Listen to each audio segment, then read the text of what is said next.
When you're a next generation leader, it can be extremely hard to find your own voice. How do you respect the past and gain credibility, but still stay true to yourself? Our guest today will provide some incredibly insightful tips and some stories to help you do just that. Plus, Henry gives his take on this advice for the next generation. All this and more coming up on Building Unbreakable Brands.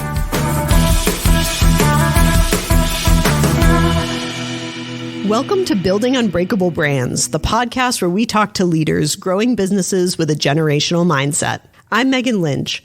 I'm an advisor to family businesses and founder of 6 Point, a brand strategy agency that helps generational brands honor their past while evolving for the future. Today, we'll be talking to Katie Rucker, co-owner and president of MacKenzie, a second-generation consumer insights research firm. Katie is also the co-founder of the Next Generation Collaborative, which is on a mission to help next generation leaders find their voice and write their sequel. Katie, welcome to Building Unbreakable Brands. Hi, thank you so much. I'm super excited for our chat today. Me too. I would love it if we could just start with talking a little bit about MacKenzie, because as I mentioned in your intro, it's a second generation consumer insights research firm, and it was founded by your father, correct? Yes. Right. Yeah. So our dad started, so I co-own the company and run it with my twin sister. So there's lots to unpack on that, probably on a different topic at another time around sibling partnerships in business. But our dad started the company in 1985, which is crazy to think next year is going to be our 40th anniversary, in the bonus room of our house. And people always say, how'd your dad start a data analytics and market research firm in the 80s? And we say fundamentally different than he would have today, but which I think is going to get into some of the chat we're going to talk about, is how did a company really stay relevant over as the market and the industries have changed so much in the last 39 years. Yeah. I would be really curious to hear, is kind of looking back on what your dad started and built, is there anything that you would point to as being something that he put into the company or a way that he ran the company that set it up to be generational or to have relevance beyond just kind of the startup stage or, as the beginning of a family business? Yeah, I think it's so interesting. I mean, we've been really delved into the family business space about 15 years ago when Jenny and I first got more involved within the company. And I do think it is interesting from that, like you just said, the entrepreneur, the founder stage. And when they're first doing it, I mean, his sole purpose was to, one, be able to wear shorts to work every single day. And then two, to be able to create a company that could support his family. Like that was his big reason. And so for him, he started just saying, what problems do some of the clients that he has, what can he help solve some of them? And so really he started taking disparate data sets, putting them together and helping them realize that they were actually sitting on a treasure trove of information, that they didn't have to go out and find more information, that they really could leverage the ones that they had there. And I think that fundamental concept around that is something that's still in the ethos of our company. What's changed over time, and I think the nimbleness and the staying creative, that's one of our core values as well, as just being continuously creative and curious, of then really saying, what does the market need today and how do we kind of stay fluid in how we're answering those problems that are presenting themselves. I think, again, is that kind of a part of the ethos that we got from him, that we've been able to stay relevant. His original, I think, plan, I would say about 10 years ago, was to actually more shut down the business. And so Jenny and I presented a proposal to him to actually step in and take over, because we just really felt that there was a huge market need for what we were doing and a really great opportunity for us to kind of evolve into a second phase of what the company is and how we serve clients, that we just didn't think that it made sense to close it down. We thought this could be something really cool to be able to think, again, more generationally. So I would say some of it was his openness to those conversations as leaders, as founders, being open to different scenarios in terms of what kind of the founder's exit plan would be, I think is also another area that his openness there is what's helped us be able to stay open longer. Yeah, right. Because you do really have to be willing to also let go of how things were done or how you would run it if you're going to let somebody else come in and do it. Was that a struggle for him at all? I say yes and no. I think it kind of depends on the day. And even still now, like 10 years later, he definitely was very open and really has been extremely supportive of us being able to take the reins and say what makes the most sense for the market today. I'll say for us, and some of the things of looking back in the beginning, and we talk a lot in multi-generational family businesses, how do you honor the past and innovate for the future? And for the first, I'd say, couple years, and this does relate a little bit into our next gen stuff that we can talk later about. We felt like honoring him was continuing to do business the way that he did.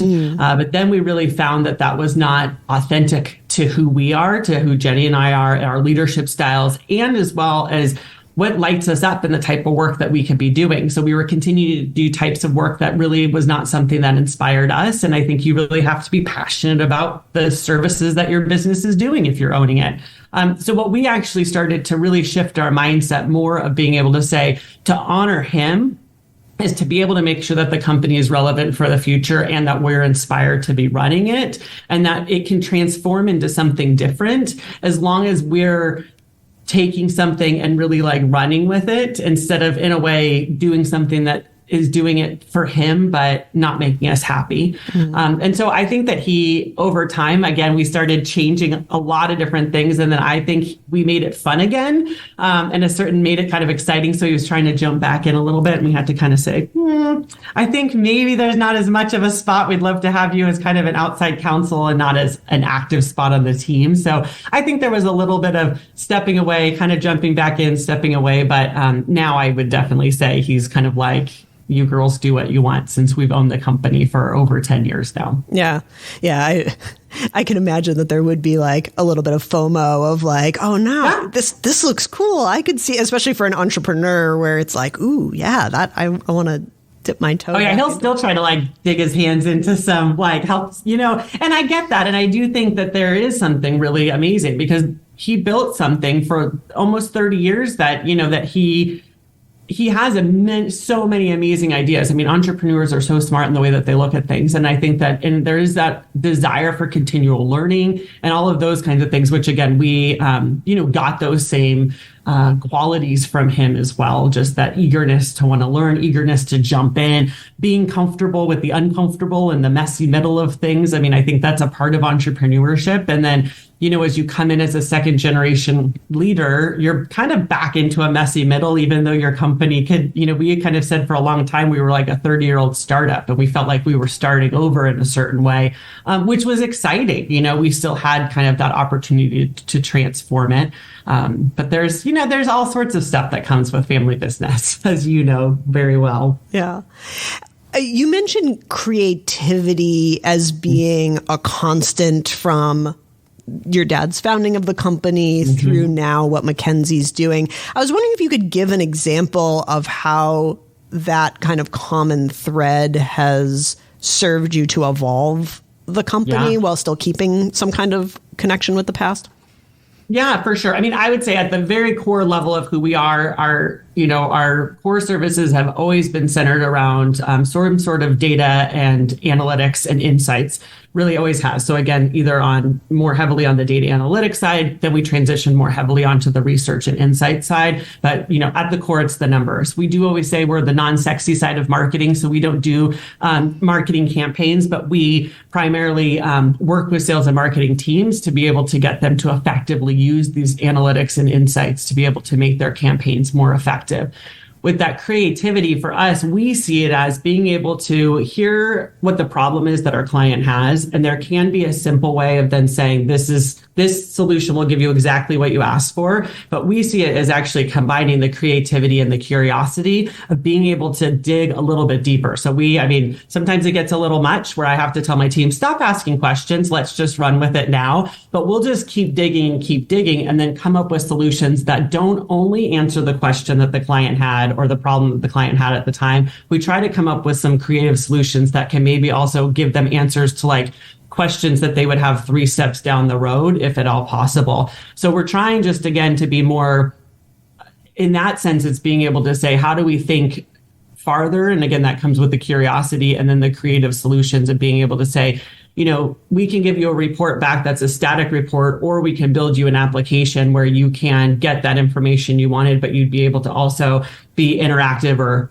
visualize your sales data on a mapping functionality and do different kinds of things, which again, sometimes our clients have come back and said, we never would have imagined that as like a solution, but now you actually helped us solve 5 problems instead of just one. So it's just, again, being able to, and I think for us and what we got from our dad is being able to hold space for our team, that we're not getting them like backed up against just consistent deadlines in a way that like when you don't have room to be able to ideate in that problem solving time, that if we try to create space with our clients and set expectations, we need a little bit of time to like tinker with a different couple ideas. We want to bring you a couple solutions and say, do you think this idea or this idea? And so for us, it's again, kind of long-term partnership with a lot of our clients where then they allow us to have that space to be able to creatively solve some problems for them because they know that the end result's going to help, them a lot bigger than they actually originally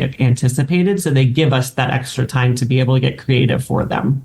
Do you have any relationships that needed to kind of transfer from your dad to you?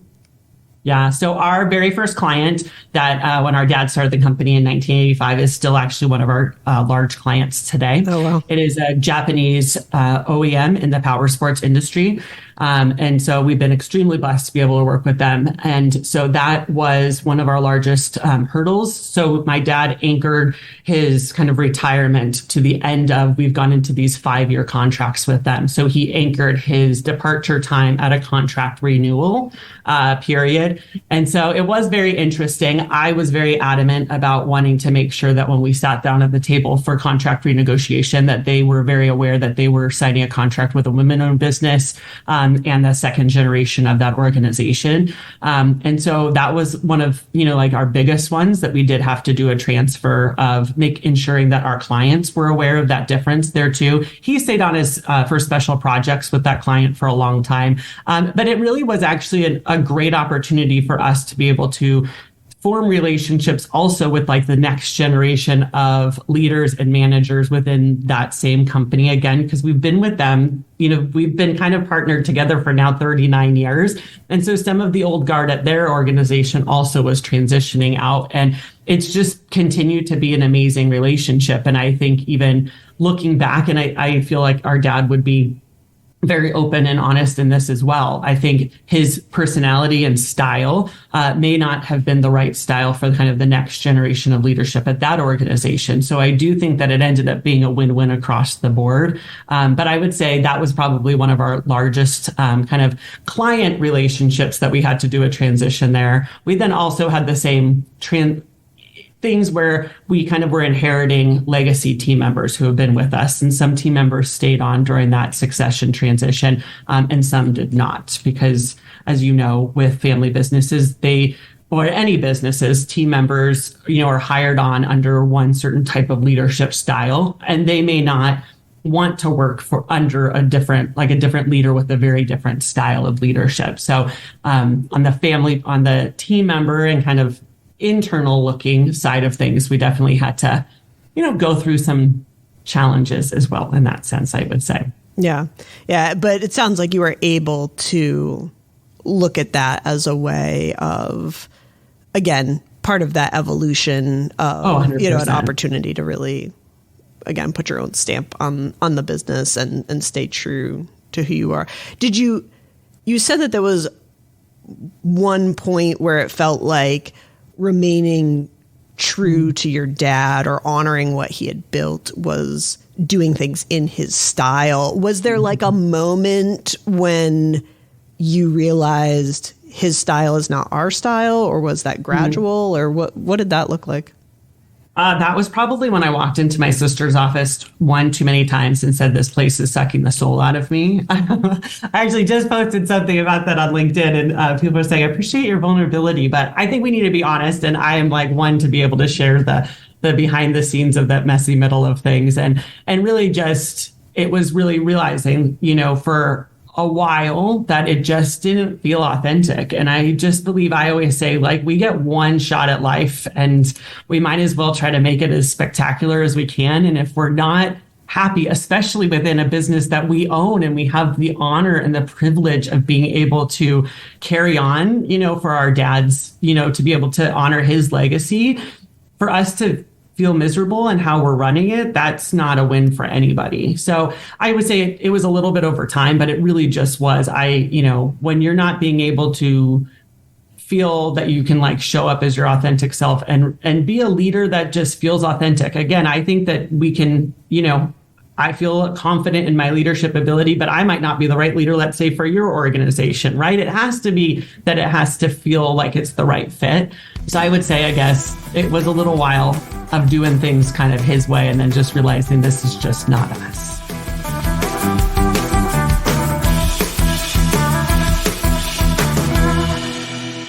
You're listening to Building Unbreakable Brands, the podcast all about brand stewardship and crafting an enduring legacy. I'm here with my guest, Katie Rucker, president of MacKenzie, a generational consumer research agency, and co-founder of the Next Generation Collaborative. Katie, you run MacKenzie with your twin sister, Jenny, as you mentioned. The two of you have really taken your experience of 15 years as next-gen leaders and turned that into a new entrepreneurial venture, the Next Generation Collaborative. I was wondering if you could speak a little bit to the work of Next Gen Collaborative, and then also what is the gap that you really saw in next generation leadership that you felt the pull to really create a whole organization to kind of wrap around them? Yeah, no, I appreciate that. I mean, first and foremost, we were extremely lucky and blessed that somebody, and I wish that I remembered who it was because I would give them huge kudos for it, but somebody had recommended to us, again, it was about 15 years ago. They said, reach out and see if there's like a center for family business in your local community to be able to connect with other family businesses. Because as we were starting this process, you really do feel like you're the only person who can understand. But then you start to realize there's so many family businesses out there, and you can start sharing stories and collaborating and commiserating and getting advice from each other. So we were lucky at Cal State Fullerton here in Orange County that there was a Center for Family Business, and we jumped right in and just became very connected with some of our local businesses. And that really helped us as we were transitioning through that process.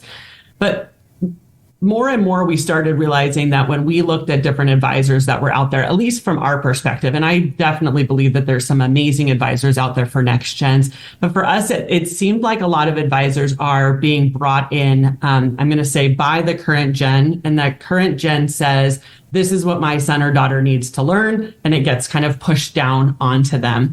And so for us, it was when we sat at the table, our dad was like, hey, I was talking to Jim, and he says that this is how we should structure this transition. And so here's our ideas on how the transition's going to go.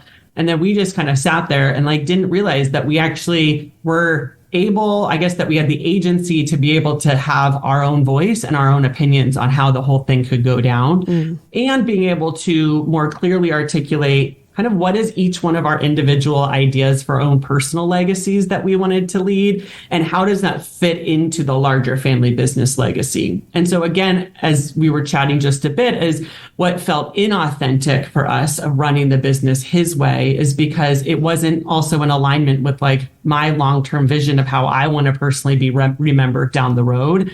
And so we just started getting inspired. The more we talked to people, they were like, gosh, I had no idea that I could actually like say to my parents, these are like my criteria for me getting involved. You know, a lot of times people get into their family business because they feel obligated, because they want to be able to help support their parents and those types of things. So for us, it was just finding like that there seemed to be a need in terms of kind of personal growth coaching that's being initiated by that next gen. So what we do under the Next Gen Collaborative umbrella is one-on-one coaching. And then like we can do VIP days or like an all-day intensive where we can just dig into a whole bunch of different kinds of issues that you're facing depending on timing, or we can do ongoing coaching.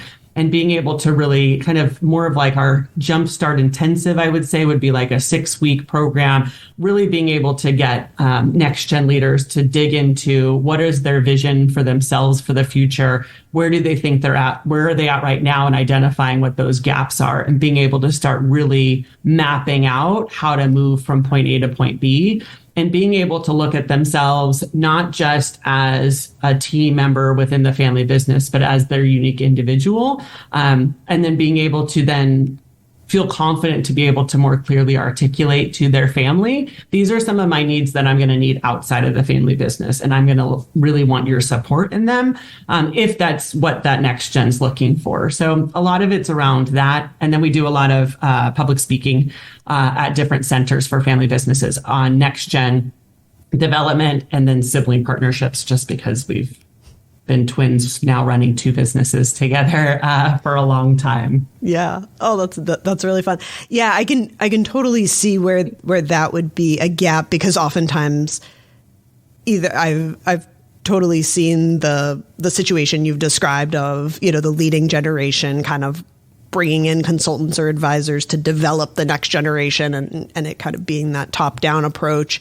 And I've also seen next generation leaders almost like sit around and wait for somebody to start the conversation with them, and not feeling like they could initiate it, and that it wouldn't even occur to them that. And I think that's more common than not, actually. Yeah. Which is how do we, and that's where we are all about, you had said kind of inspire and empower the next generation of family business leaders. And we were the same way. In the beginning, I don't think that I fully understood the agency that I had over my own direction of where we were going to go within the family business. Because again, you do think, well, they're going to tell me what I'm supposed to do, because we've always had this, I'm going to say, parent-child relationship, and that's how it is. But at a certain point, we all have to take ownership and agency over our own direction, which we would do if we were in non-family businesses. Right. We would take agency over our own personal growth and professional development plan.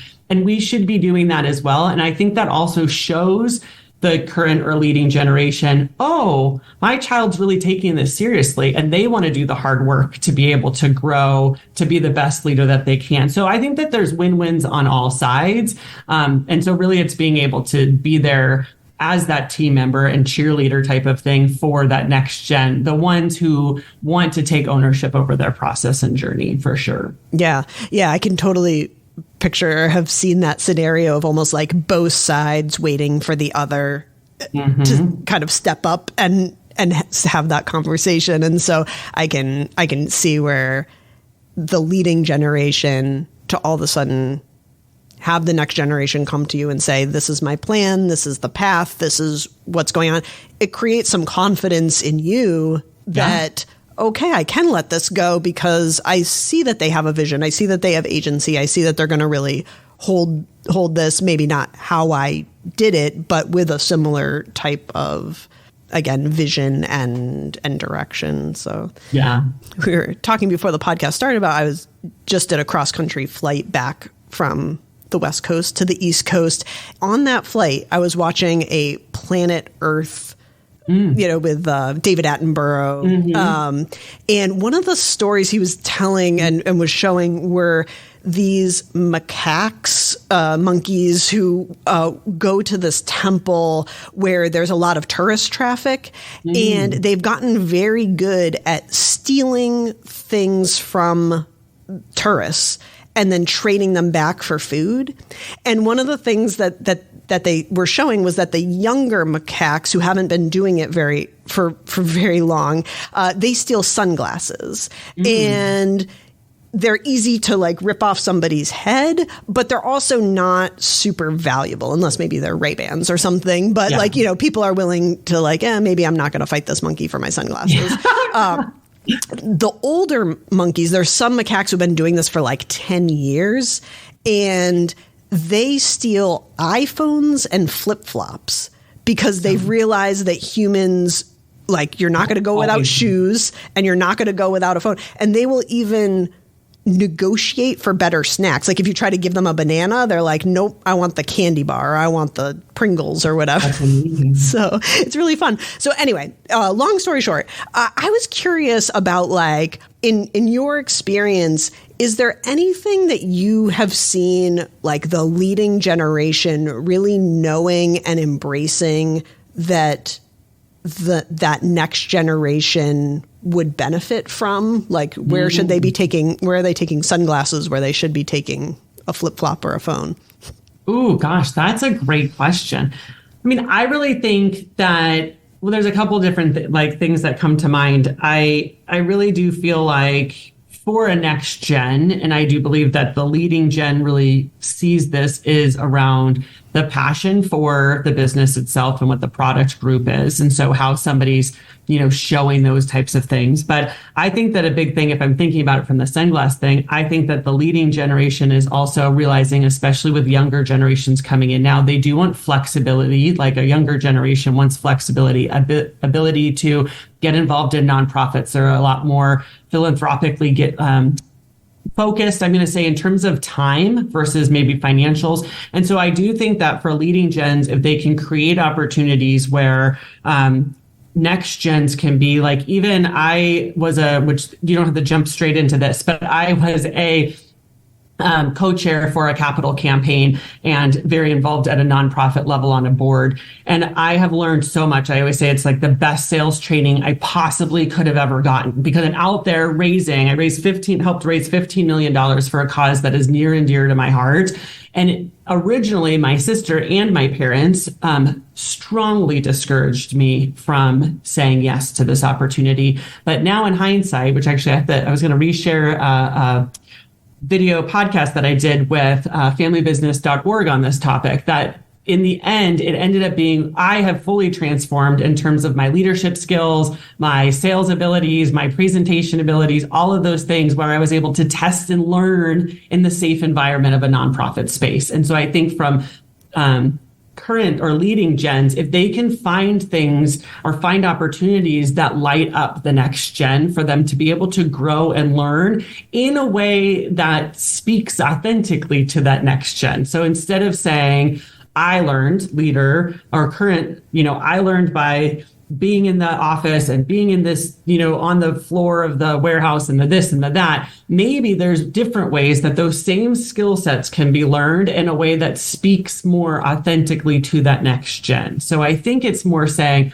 what is the broader types of things that we want next gens to be able to understand and learn, and then go to the next gens and say, okay, these are all the skill sets that we think would be beneficial as you come into leadership in the organization. Let's work collaboratively to come up with solutions on how you could learn those skills, instead of saying, you have to learn it this exact way, because it may not be the best way. And I think, like, even in my example, going out and learning all of this within the nonprofit space and the people I met there, I actually brought totally different perspectives that actually we've been able to integrate into the company that we wouldn't have if I learned sales in the traditional way throughout the organization only. So I think that I hope that I answered the question kind of where you were wanting to go there. But I think that I think a lot of it is just being able to actually have open, honest dialogues in terms of what are the skill sets we want somebody to learn, and then asking that next gen, what are your ideas on how you could best learn that? How do you get involved in the community or learn in different ways? And I think if they can help next gens to know that they have a voice at the table is really also a huge part of it.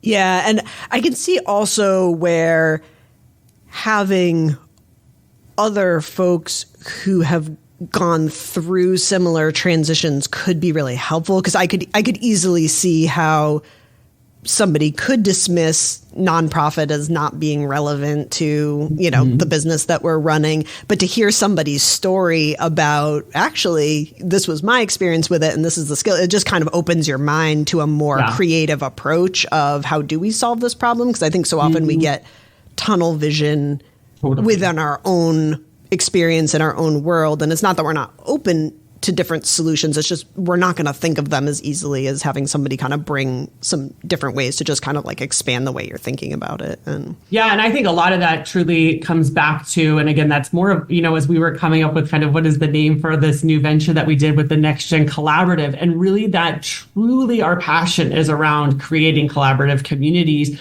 and how we can support and lift each other up. So we do mainly one-on-one coaching, not these like larger community groups at this point, but they're so much like in hearing, I could say, Meghan, you're talking about something. I know somebody who's going through something very similar, but in a different part of the country, and they would be a really great resource to know that you're not alone and share ideas. Like, I really think that for family businesses or multi-generational companies, if we can get around people, not just specifically within our own industry or those types of things, but being a part of family business communities where you can actually pull the curtain back a little bit and say, how did you train or help, get your next gen to take these skills? And like you said, hear all these different kinds of ideas that worked or didn't work and that kind of stuff. It's the best way to be able to like move through that journey, because there's 100% people who have been through the path before you. So we might as well leverage some of the ideas that other people have had and be able to parlay that, because we're going to run into another challenge that we got to figure out ourselves. So I always say if we can like skip a couple of challenges by taking people's best practices, then we're doing a really great job. Absolutely. And I think that the other piece about that is that, at least for me, when I'm in any kind of peer group, it also helps make me feel better about the struggles that I've been through, because all of a sudden it makes them feel valuable to somebody.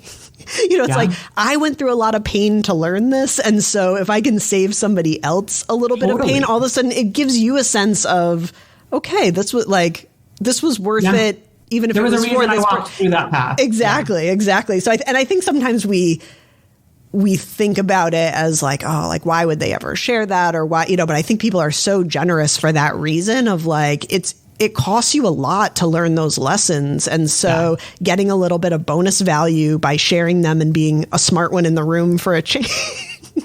Yeah, and I think it's too, like when we do go, we've been, around at a couple different centers that they around the U.S. And again, specifically more talking about sibling partnerships and how that's worked. And it's a part of our transition journey, in that Jenny and I both have different relationships with our dad. And so, of being able to talk openly, like I said, and vulnerably, I mean, we all share the certain versions of the stories and things like that. But the amount of people who come up afterwards and was just like, oh my gosh, thank you so much, because everything you just described is stuff I'm going through every single day right now. And just to know that I'm not the only person who's going through it, and like that you're laughing on the other side, and that you're whatever, it's going to be okay. And that's like our big thing is especially within family business, because there's the complexity of adding family and business together, is, for us, we just want to inspire people to like stick it out if it makes sense, obviously, right? But like be able to have those hard conversations and work through some of the muck, because it's worth it on the other side. And so, yes, the coming together with other people, it helps validate like, oh, I have come also so far, because then you meet other people who are like a few steps behind you still on their journey. And you're like, oh, I have actually gone through a lot that I don't give myself credit for as well.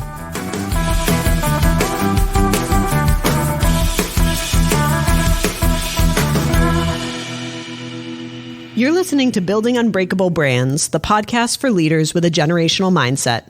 I'm here with Katie Rucker, co-founder of the Next Generation Collaborative, an organization that works with generational family businesses to prepare next generation leaders to leave their mark on their family legacy. Katie, as part of Next Gen Collaborative, you talk a lot about helping this next generation find their voice and kind of write their sequel to their family legacy. And I'm just curious, like, how that relates to you. Like, what would you see as your sequel being, your story, your voice, as you look back on the 15 years that you've been kind of writing that story at MacKenzie? Yeah, thank you for that question. I think it's been an interesting journey. And I think too, like if you had Jenny on here, she'd have a totally different story for her own self and journey. And for me, it really is actually, we've been 15 years in the family business. And then really in the last 10 years, I've been really focused on intentional personal growth and really saying, and that's like a part of now, like part of our framework and the work that we are doing with next gens of being able to be truly honest with yourself on where you're at and what you think your own like limiting beliefs are that's maybe holding you back from where you're at. And so for me, being able to face a lot of those and overcome them has been a huge thing for us, for me, in terms of kind of like that legacy of being able to, leave for people. And like what I'm really most inspired to be able to do is to truly like awaken the potential in others so that they can really, I always say, grow wings and soar so that they can really live their best life. And doing that through our work that we do at NextGen and at MacKenzie, but also for me, and part of what I was saying earlier, being integrated within the philanthropic community and nonprofit space is just, I think, in like my ethos of who I am and being able to create space within my work week or something like that to be able to give back at a strategic level for nonprofits is something that I, appreciate being able to do.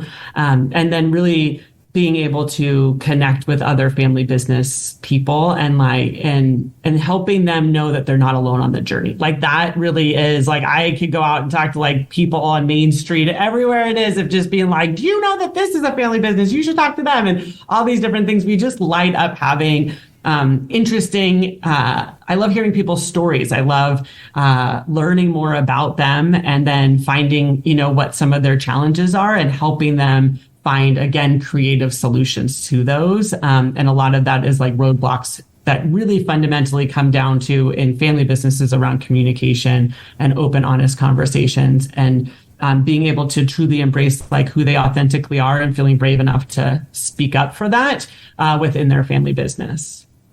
Love it. Love it. So my son is 8 years old and he's already he recently presented me with a contract. He was doing some work on this podcast and some graphic design for me. And he recently presented me with a contract, kind of like making his engagement more official in the business.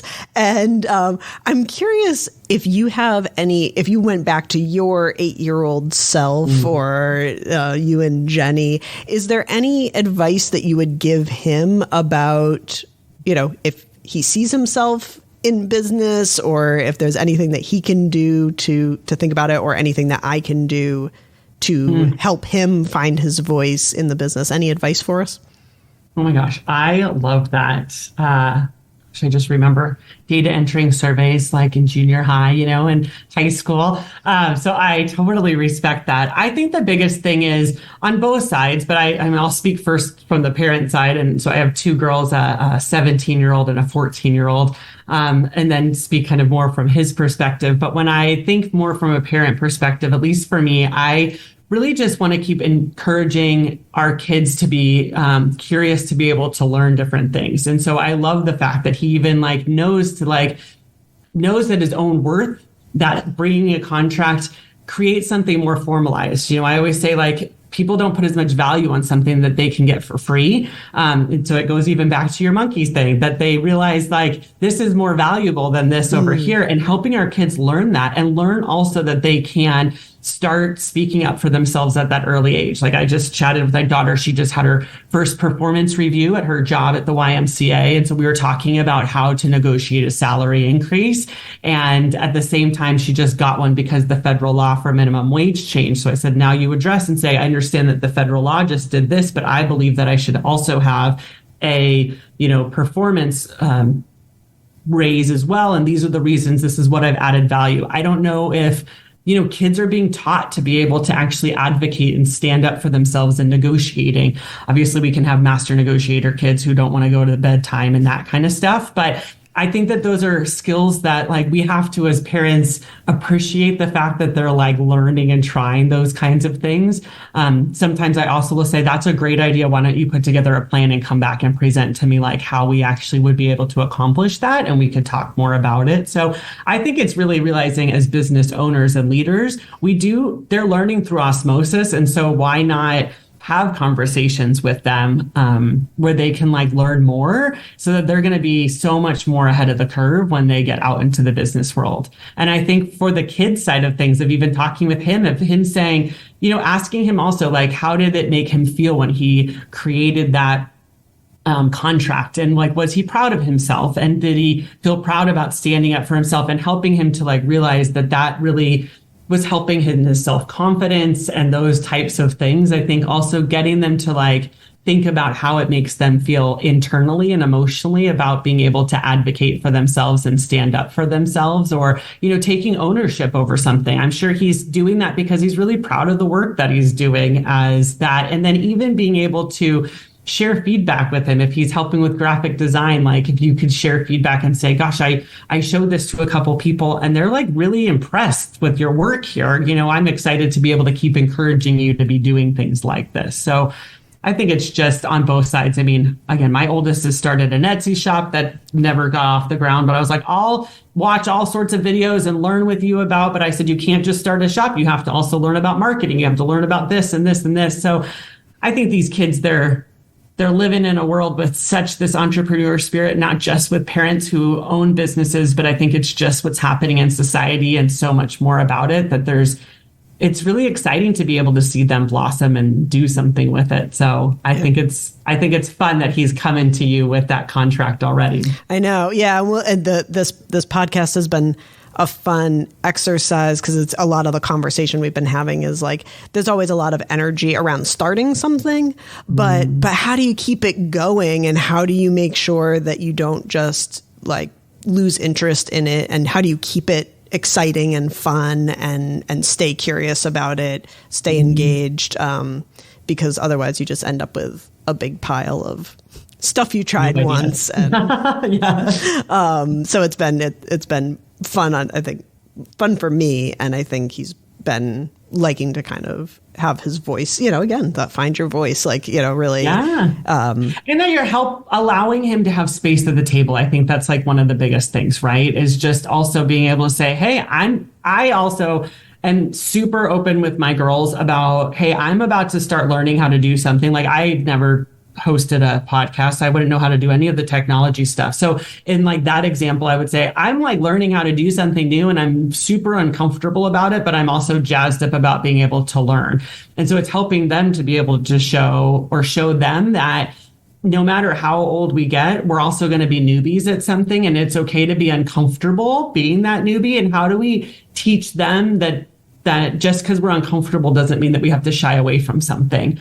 And I think that openness of like you going down this process and learning and letting him have a seat next to you as a part of that learning process, there's so much that he's getting out of that experience as well.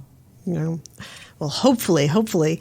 But thank you so much for joining us and sharing your story and all the work that you're doing. It's really both exciting and inspiring, and I'm sure is super meaningful to a lot of next gens, and also everyone else around them who's affected by their ability to be the leaders that they're meant to be. So awesome. Thank you so much for the conversation. I really appreciate it. Katie, what's the best way for people, if people want to learn more about your work at MacKenzie or are interested in Next Gen Collaborative, what's the best way for them to connect with you or to learn more?